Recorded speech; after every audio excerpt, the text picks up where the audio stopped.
Well, it says HVAC Shop Talk. That must be me.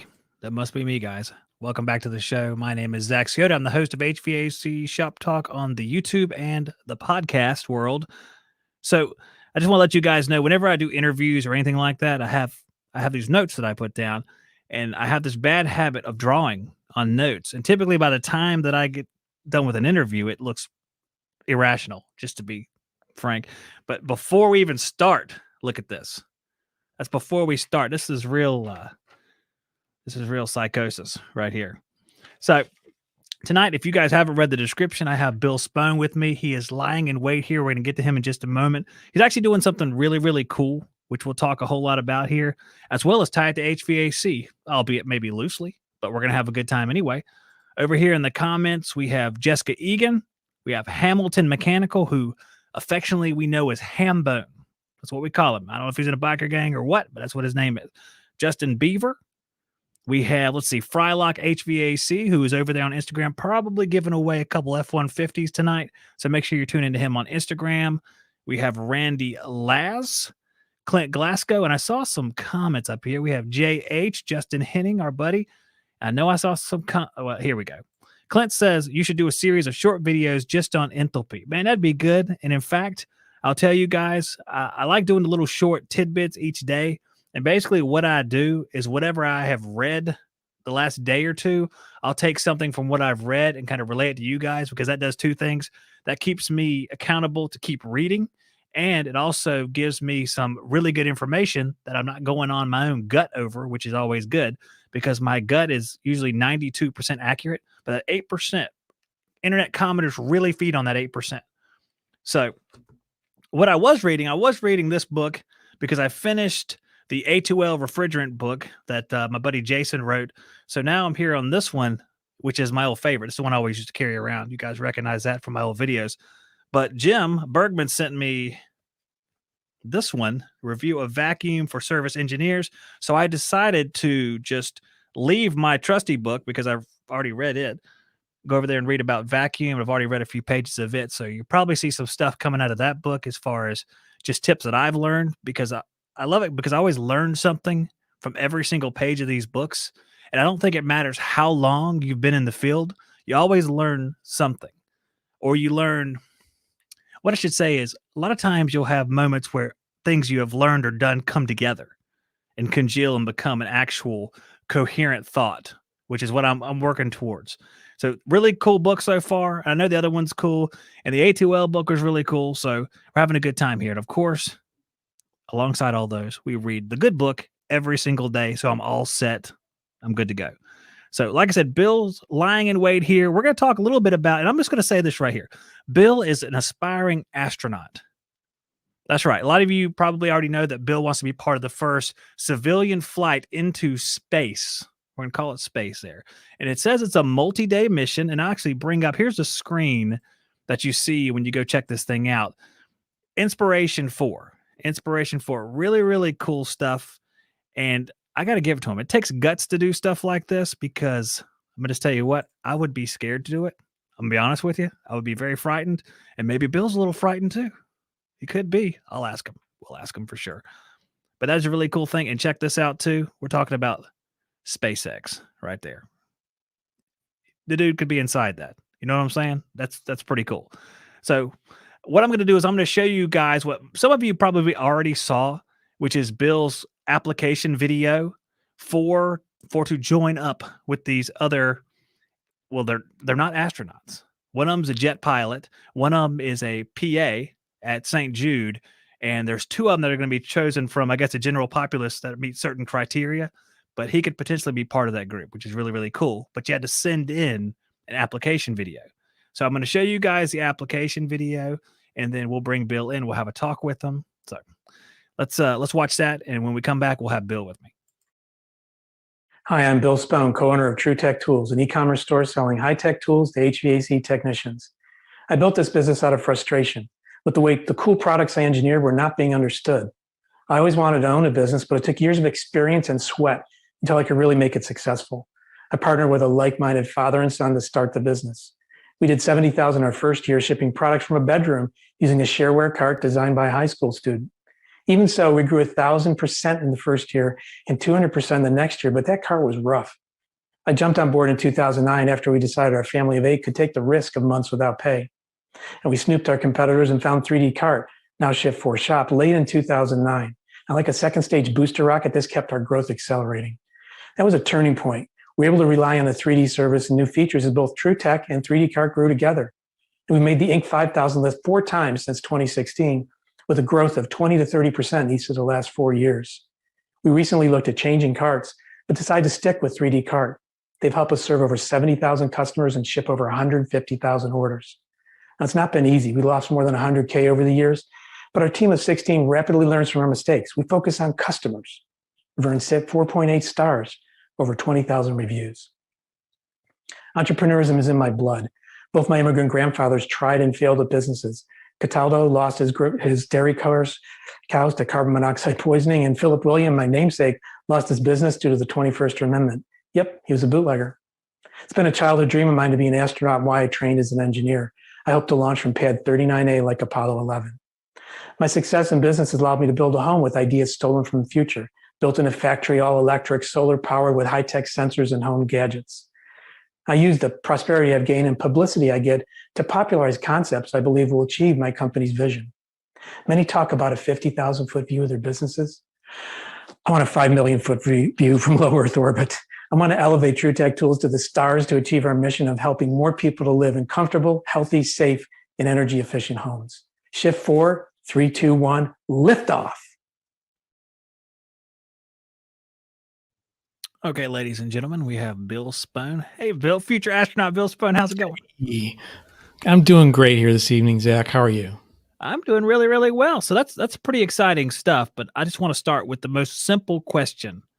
Why do you want to do this? It seems like the stars aligned, really. I just was enthralled with being an astronaut when I was a kid. My mom said no. She said over my dead body.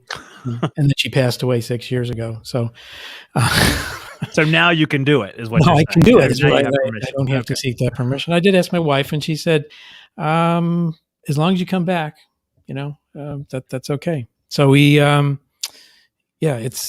would be, you mentioned, you wouldn't do it. It's a kind of a bold thing. I'm actually afraid of heights. I get up on tall things and my knees start to quiver.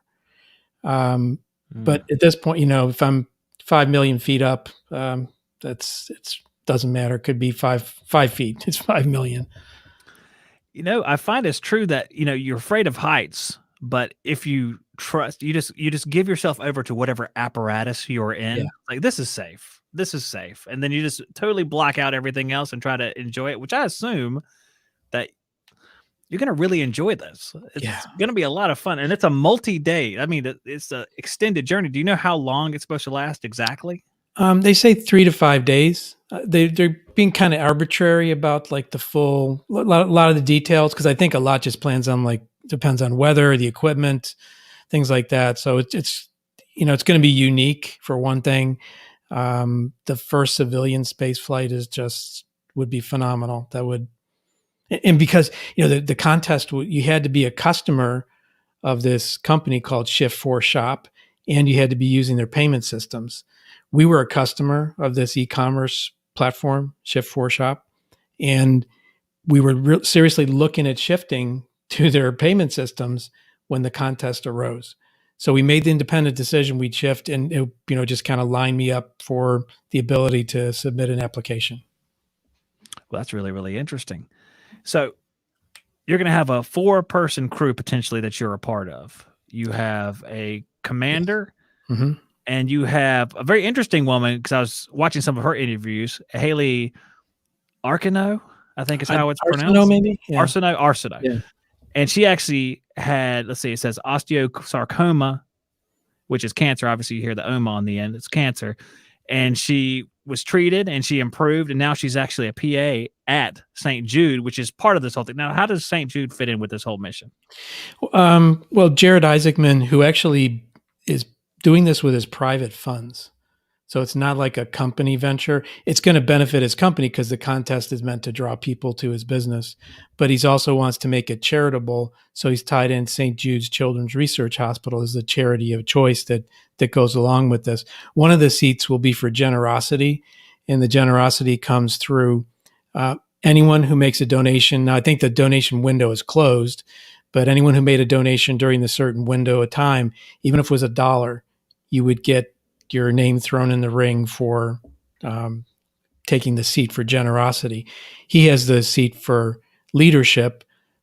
Haley has the seat for hope, the overcoming childhood cancer. And then the seat that I'm gunning for is prosperity. And that's the idea that an entrepreneur like Jared can grow a business and do something good for people. Now, I know you haven't been on the shuttle yet, obviously. What is your vision of what it will be like? Because of course you're going to have your vision, and of course it'll contrast with whatever actually happens. What do you picture when you're going to do it? I think it's going to be really wild, the takeoff, from what I've heard and what I've read. The amount of stresses on your body, that kind of thing. And then beyond that, I think it's going to be like a living dream. I just won't believe that I'm doing it. It's maybe a day of surreal. Yeah. And 3 days of astronauting after that. Yes. And I really hope that I think they're going to do they're actually going to be like a mission to accomplish. There will be things that will be done.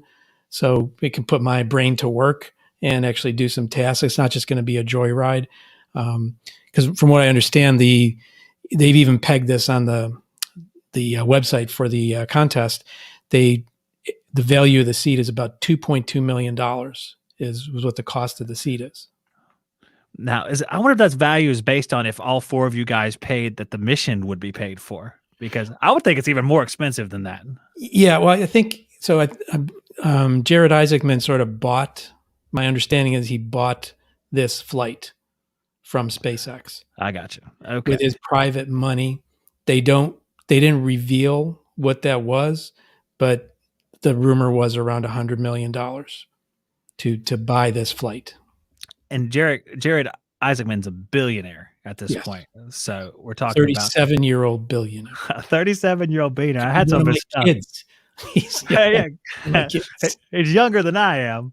And it says billionaire. He partnered with Elon Musk, obviously, to do this whole thing. He bought the mission from him because that's SpaceX. Yes. He's a high school dropout, which I thought was really interesting since we have so many high school dropouts that go on to greatness, or really, I guess I should say, the ones that did go on to greatness are highlighted heavily. Yeah. And maybe it really throws off, and you're imagining, they're all going to be great, but no, it's just the 5 or 6 that made it are really, really focused on. This guy has several world records, including 2 speed around the world flights in 2008 and 2009, and has his own private air force. So the reason why I read about him, and then we read about Haley, who's such a kind of a success story in life, who overcame cancer. What is your projected dynamic with those two? I know you don't know the fourth person, but you've read about these people. What do you think it's going to be like with their personalities that you've read about so far? I get along with pretty much anybody, and I'm not fearful to start a conversation. I guess just look for some commonality. I imagine there will be a lot of training together. There will be some training. There'll be medical testing, things like that. They want to make sure it's successful. They don't want a publicity nightmare from it, I'm sure. So you'll get to know people on the ground, I'm sure, beforehand. I would guess that this will produce at least one, maybe even 2 or 3 lifelong friends as you. Yeah. That's a once in a lifetime experience. It's almost like the Speed effect, where you have Keanu Reeves and Sandra Bullock say you make friends in this odd situation. It's particular, yeah. And it's hard to shake that from I met you at the library sort of friend, or I met on Zack's live stream. Zack's live stream. That's right. The newmatch.com. Zack's live stream.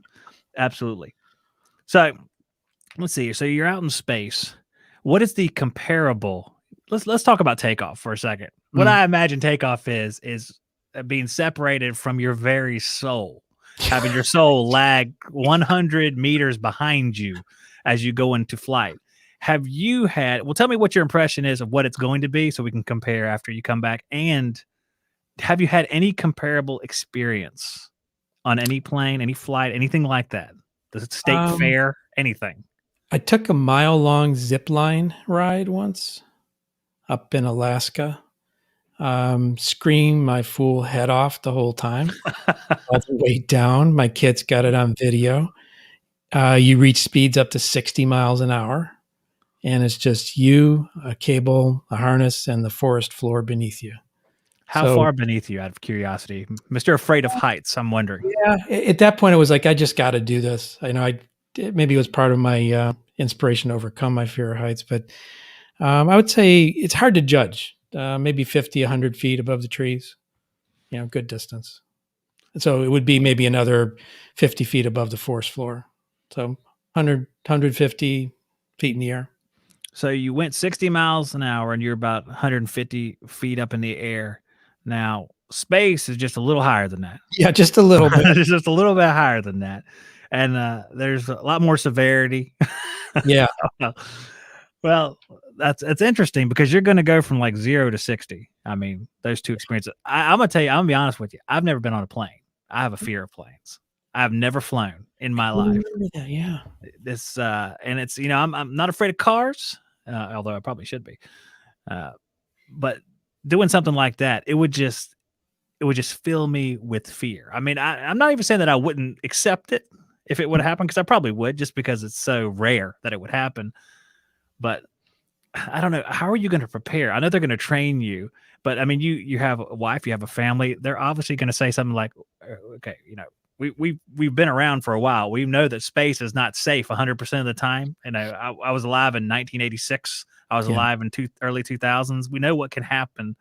How did you get approval for this mission? Is what I'm going to say. How did you get approval from your whole family?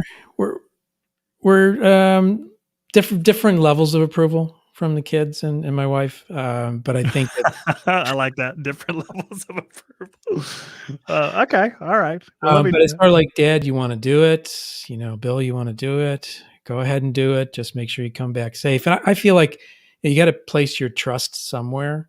And I mean, I'm just thrilled with the advancements in the last 10 years in, space flight, especially with what SpaceX is doing, that I just want to be part of it. It's magnetized me, attracted me to this. Do you think that let's draw some parallels here. So we have our trade, which is HVAC, although there's some overlap with other trades, especially on your end, because you probably sell to electricians and various other people too. Now, technology has gone from, 0 to 60 again. Last 20 years, think about what was available as test instruments and what's available now and what price we get it for now. Do you think there's a parallel between growing up watching space shuttles and space flights in the 70s, 80s, and 90s, and then now? Do you think it's going to be that same huge jump on that end of the spectrum? Yeah, I mean, I've watched a few things like, you watch Apollo 11 and you hear that the cell phone in your pocket is 100 times more powerful than the computer that landed the lunar excursion module on the moon with Buzz Aldrin and Neil Armstrong, who, by the way, are in that picture over there. Autograph picture. It's very difficult to do this when you're alive. That autograph picture from the one that's not Cyrano de Bergerac. Yes. That's my grandfather. Yeah. So I think things have really advanced, and just even like the contrast between what SpaceX is doing. I don't know if you've seen like the Boeing capsules that they're making. They're sort of like a commercial competition for space flight. The Boeing capsules sort of look like a 1990s version of the 1970s version. The SpaceX capsules pretty much fly themselves, from what I understand. They have massive touch screens, and that's all. It's very, very sleek. The uniforms are very, very sleek.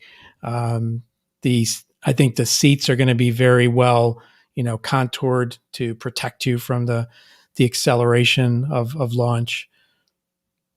Well, I'll tell you, I have a picture up here of the Dragon spacecraft, yeah, which I guess will be your dwelling. Yep. And that doesn't make me afraid. What makes me afraid is this one. Yeah. the rocket, the Falcon 9, which is really cool. I brought it up because it's really cool because they're saying these are going to be reusable. And before, they had these rockets and they they're not reusable, but I guess that's just a wave of our current climate is you want to recycle and reuse as much stuff as possible within reason. Right. I mean, Elon Musk did an hour-long presentation a couple of years ago and why humans need to be an interplanetary species. It was just he's sort of like laying out the facts the way he sees them, and he has the ability, technical as well as financial ability, to drive that forward quite rapidly. And right now, I guess I don't know if you know, the Falcon 9s are reusable. They are reusing them now. Okay. So they've already done this. Yeah. So this is not experimental. They've done like everything that I would fly in has been tested experimentally with cargo, then with people. So the civilian space flight is not like the first space flight with this equipment. I'm not sure how many 10s or 20s they've done, but it's not the first time. So which would make you more afraid? It's the first time they've used it and you get in, or it's the 100th time they used it? Well, I guess like, has it been like recycled? I mean, like, do you see like parts that are like hand riveted on and stuff that has duct tape on the seats? Somebody forgot to change the vacuum pump oil or something like that. I'm glad. Good tie into HVAC right there. Good tie in. We are talking about atmosphere, and that's vacuum. I already read that part. Absence of molecules. Yes. Yep. There's not that many molecules where you're heading. No. Well, I want to change the subject for a second, and Sure. Because I do want to do a little HVAC stuff, and we can come back to this too. You are presenting this week, correct?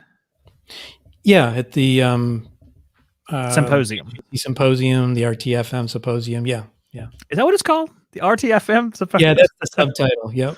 They got to sell shirts too, I guess. That'll sell some shirts. Yes. What are you teaching while you're there? I have one topic on indoor air quality, sensors, some experience I've had with different products, things like that. Some of the things that I've learned, kind of collected wisdom that I've learned over the last couple of years on indoor air quality. And then another one on the sort of lessons learned and systems that I use to build the house that we live in now, the high efficiency house. What stage are you at in building the house? We're in. This is it. You're totally finished. Yeah. I thought you still had a little bit left to go. Huh. No, it was, it finished. We had some speed bumps along the way, which I'll cover in the presentation. But we're in, and had a couple things after we moved in weren't quite right, but things are slowly getting fixed. Oh yeah, story of building. I have a couple things. Well, they tell you here's how it went with us, and we didn't build the same type of house. It's a modular house, but it's not at the level energy wise that your modular house is at. So they say, well, what we want you to do is you wait 2 or 3 months, and then you compile a list of things you like the builder to come back and address, and he'll try to do it all at one time. We said, okay. Well, 2 or 3 months goes by, and there's cabinets that need to be reattached and all sorts of stuff. It's there's a couple shockers out there now. Is that the same on your end? Are you having a couple things that's like, yow, what happened? And then I wouldn't say that's abnormal either. Yeah. I'm not trying to say it is. We did a walkthrough before we took possession, and it was like paint chips and dings and, rough grout in the tile floor or something like that. A screen that was ripped outside, nothing really major. After we did move in, we moved in the middle of November. It's all electric, and the energy use is really high. And I actually used some smart probes to look at the temperature rise from the heat pump coil and look at the temperature rise from the electric strip heat, and discovered the strip heat was running all the time. The coil was not putting up enough delta T. It was putting up maybe 14 degrees of delta T, and it should have been more like 28 to 35. As it ended up, it looked like it functioned fine when it was unoccupied and used as air conditioning mode. But it looked like there was a cracked flare joint that caused it to lose charge in heating mode, but in defrost and air conditioning mode, it would pull in atmospheric air and moisture. So it grunged the PoE. Oh, wow. Now, what kind of machine was this on? Was this Mitsubishi? No, this is it's actually the component, the outdoor components made by Gree, the indoor coils made by ADP, I got you. and the packager of the system who makes the electric furnace where it's a ducted air source heat pump. Mhm. It's Detson out of Canada. And they actually gave me the equipment. So I was real keen on it working, and so were they. So they actually, after it actually had Jim Bergman come out because we thought it was low on charge, the diagnosis. Jim said he would come out, take a look at it, try to evacuate it, and just showed excessive moisture in the system. So his recommend, he says, like, you drove your new car off the lot and you wrecked it. It's not going to be any good. You're the only person I know that can get Jim Bergman to do a gas and go at Yeah. your house. I mean, I've never heard of that happening before. I bought him lunch. You'd be surprised what he'll do for lunch. That's what happens whenever you like get out of the field, you start teaching, you get like this philanthropist nature. So yeah, just give me some spaghetti. I'll be fine. But that's a shame because a cracked flare joint, I mean, that doesn't go along with anything about the machine. That's more like an install issue. That somebody cracked a flare joint, but it probably wouldn't use that torque wrench they're supposed to be using. Right. That was it. So, so I got replacement coils, indoor outdoor unit, and a line set installed. And I actually called somebody in the HVAC 2.0 group, Nate Adams group, Tim Portman and Mike Platko from Portman Mechanical. Platko, yeah. Yeah. He came out. They came out and did it in a day, got it all set up and humming perfectly. So I shut off the strip heat. And we've been running and I've been monitoring. I got an electrical monitor set up and, it got down to 0 here and we were just perfectly warm. So that was one thing that got fixed. Tell people the general location. Pittsburgh, Pennsylvania. Just north of the city, 15 miles north of the city. So it gets relatively cold. Yeah, it does. And it was really snowy this year. We had a 10-inch snowstorm once, a 6-inch snowstorm, and a 4-inch snowstorm. So, and we're in a kind of a field. We actually call the property Sunny Field because it gets a lot of sun. And we get a lot of wind up here. And I was just commenting today in Maryland that I'm really glad this house is airtight because if it wasn't, it would be, you'd hear the wind whistling a lot because we're wide open from the west hills. The wind comes across the property. Well, sounds like a nice, how much, not to pry, I'm just curious, how much land do you have, Bill? 3 acres exactly. That's nice. That's a good spot of land right there. Yeah. I'm sorry. I was just curious about that. Sure. I don't know why I'm from the country. So the conversation, part of it's how much land do you own? It's like, it's a status symbol. 3 acres. That's good, but not as good as 4.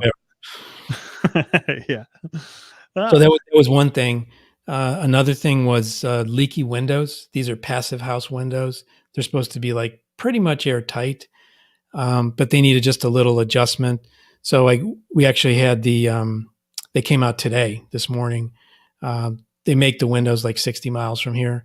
So they sent a couple guys out and they showed me how they adjust them so I could take care of any future adjustments. But it was just sort of like drawing them in to see a little bit more. So I was using one of our little smoke puffers to see we're getting a little bit of air leakage around there. And then the next thing was the solar array. It has an inverter to move from DC to AC to pump it back into the house, into the net meter.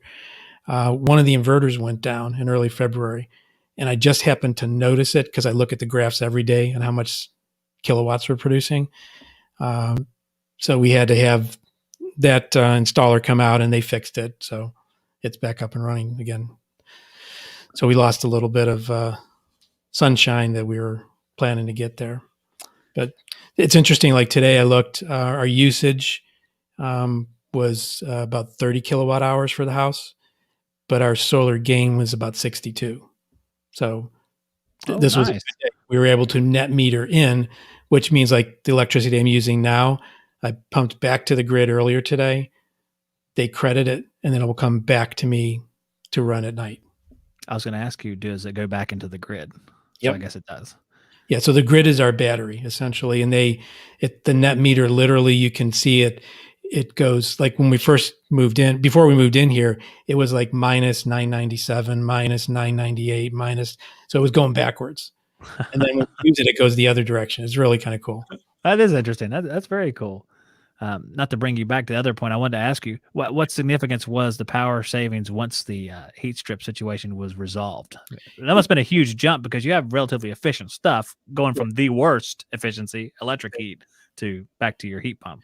Yeah, so I gotta find like comparable days, but I want to say it's on the order of 65% less. It's impressive. And if I think that's also backed up when you look at the COP, because I think the COP is around 3, something like that, 2.8 to 3.2, depending on the temperature. They did send me the extended tables for the coil, so look that up. I'll do more research on COP too. I have a small understanding. It's how much energy you put into how much energy you move. So got you. Yeah. Okay. I'm still going to have to read a lot, but I appreciate it. Yeah. After vacuum COP. All right. I don't know. Maybe in this old book, there's geothermal stuff in this book. There's stuff you wouldn't think, but I guess this book is originally relatively old too. I can't remember. Yes, actually, it was first published the year I was born. Wow, that's old. Well, it's not that old then. We're talking about review of vacuum because this becomes a podcast and people on the podcast like, we can't see your pictures. Yeah. Review of vacuum for service engineers. So that's what we're referring to. And Williams, yeah.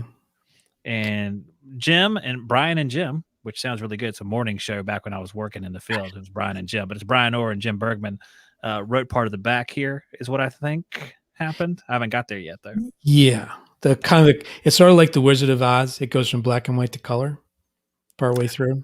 That illustrates just the heightened knowledge. Yes. I see it's the color of blue vac charts is what it is. That's okay.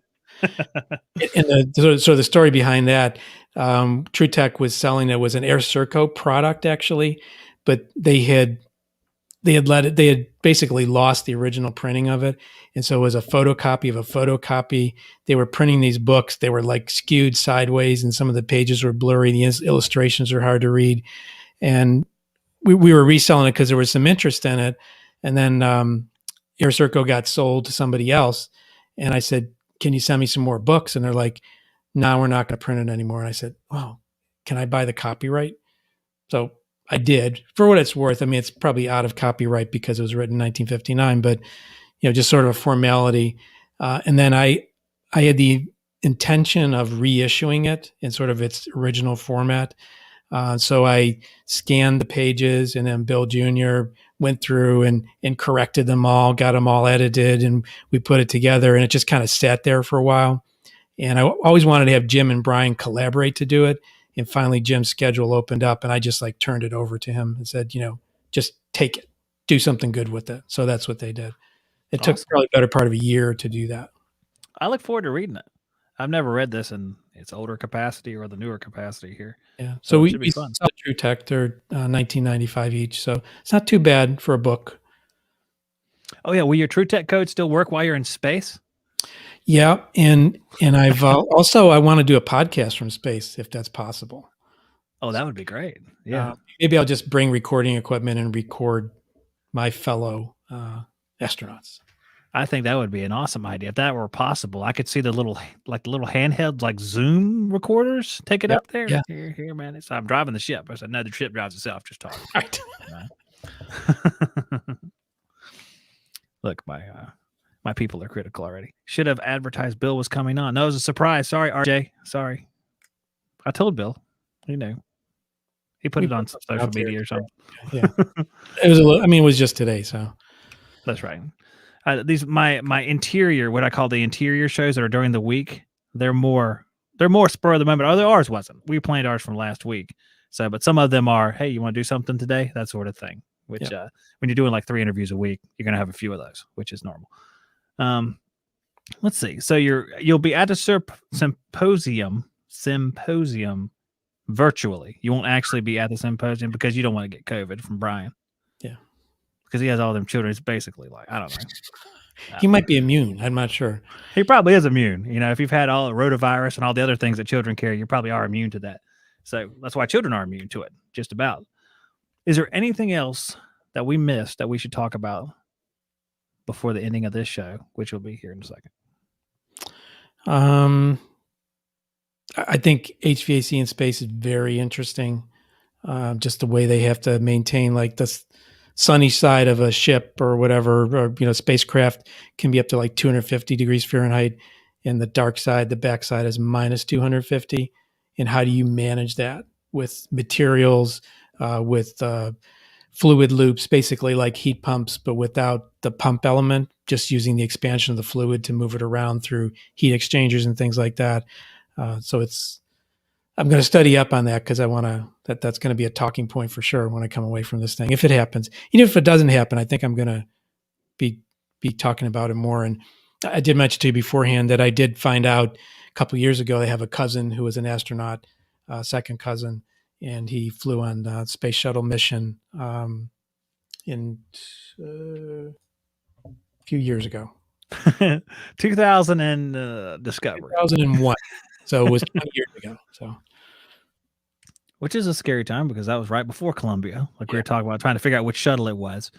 And I still remember very vividly, like we were talking about before. And we're not going to talk about it because you're trying to go to space. So we're not going to talk about that. Let's just forget about that. Those were old shuttles.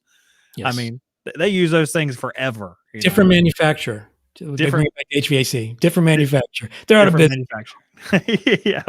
We don't like those. Just like the HVAC guys, those are junk. We don't fly those anymore. Those are junk, which is a universal term for either I don't understand it or I don't work on it. So when you flashed your notes up on the screen, I could have sworn I saw E equals MC squared. Are you like rivaling Einstein there?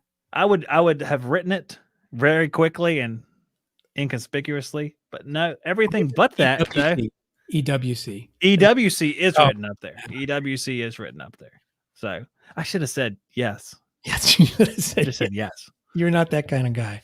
I'm not, no, I got to keep my integrity in place. No, I don't want to say that. Although I was doing what was it? We were doing volumes of cones and cylinders and all sorts of stuff the other day with my kids. And I had to look it up because I couldn't remember the volume of a cone.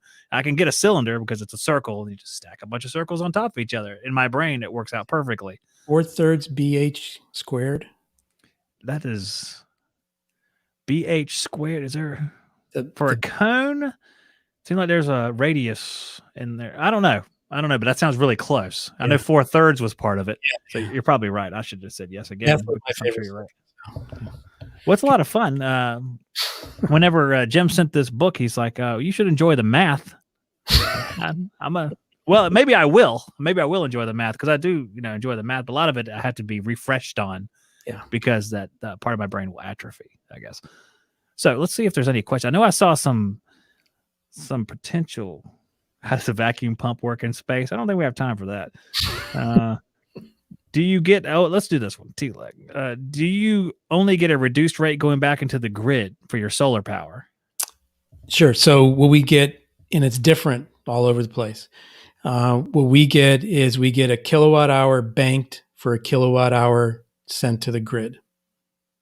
So it's energy credits is what we get once a year. If we're over credit on our credit bank, we'll get paid at the current cost of power, but we don't get paid generation, or we get paid the generation cost, but not distribution, transmission, line fees. So our current cost of power is 7.1 cents. So that's what we get paid. Our total cost is 16.2 cents with all the other fees stacked on top. So when we buy it at 16.2.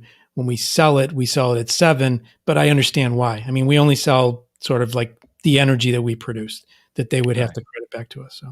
So they said you could keep the rest, but you had to build your own power lines and infrastructure. Yes. And it was a hefty estimate probably. Yeah. All right, let's see. Do we have any other questions? I'd be happy to come back sometime and talk more about solar. There's some other interesting aspects about it. So. Well, as you heard me a second ago, I'm doing multiple interviews a week, so I'm going to need you to come back and talk about solar. It's not just if you want to. I'm going to need you to come back just to fill the schedule. But I do look forward to it. We can definitely talk about solar, and we can do that in a few weeks, I think. Okay. All right. Maybe by then you'll have an answer on this. space flight too, so we can kind of let that. People will probably, a lot of people follow TruTech, and I know you announce stuff through TruTech, so they'll probably know.